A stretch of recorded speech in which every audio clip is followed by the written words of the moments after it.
Today, we're going to dive into a really powerful story, one that might just change how you think about your biggest fears. It's a tale that shows how, more often than not, the monsters we're running from are really just echoes of something, well, something much, much smaller. You know the feeling, right? That knot that just forms in your stomach when a problem seems so huge, so absolutely overwhelming, that your first instinct, your only instinct, is to just turn and run. But what if that giant monster you see isn't really a monster at all? All right, so let's set the scene. Our story starts in this peaceful little valley. All these animals are living their lives near a dark, kind of mysterious cave. For as long as anyone could remember, everything was calm. But then, one day, that peace was just shattered. It started with a sound. A deep, unsettling rumble started echoing out of that cave, and it sounded like it was coming from the very center of the earth. Nobody knew what it was, and right there, in that not knowing, that's where the first little seeds of fear started to grow. And this wasn't just some noise. Oh no, it was a roar, a booming, thundering voice that literally shook the ground and rattled the leaves on the trees. It sounded enormous, powerful, and just completely terrifying. So, what happened? Pure panic. It just swept through the whole community. Everyone's minds started racing, picturing this ferocious, giant beast hiding in the dark. There was no discussion, no hesitation, just that primal urge to get away as fast as possible. Fear had totally taken over. But here's where the story gets really interesting.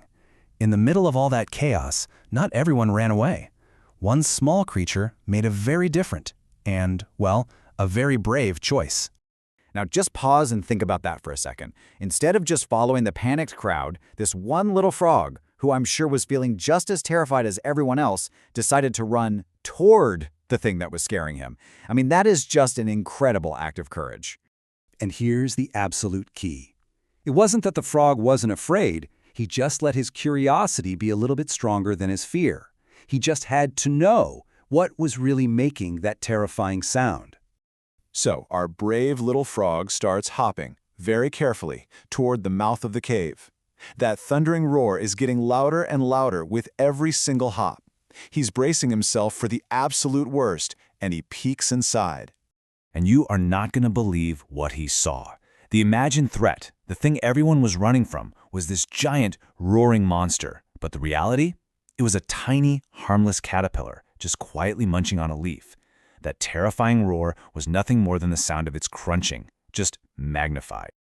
And that's the final piece of the puzzle, isn't it? The cave itself was an echo chamber. It took that tiny, insignificant, little crunching sound from the caterpillar and just amplified it, bouncing it off the walls over and over until it sounded like a monster's roar. Now, obviously, this story isn't really about animals and caves. It's a fantastic metaphor for how we deal with our own problems, and it gives us a really useful way to think about things.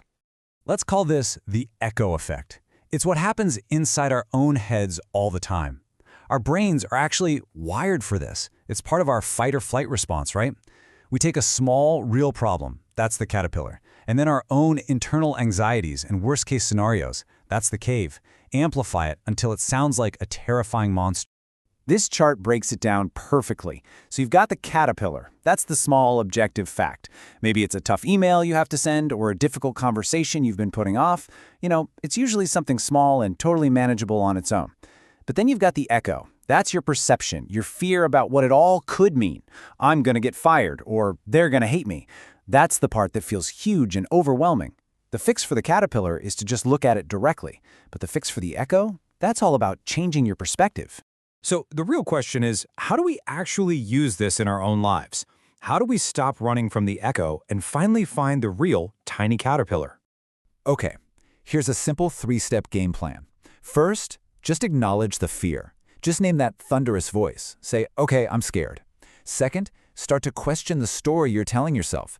Are you really imagining a monster? What's the real story? And third, just like the frog, take one small step toward the source. Investigate the actual objective facts of the situation. So as we wrap this up, I want to leave you with this one question to really think about. What small, manageable fact, what tiny little caterpillar is your mind blowing up into a terrifying roar right now?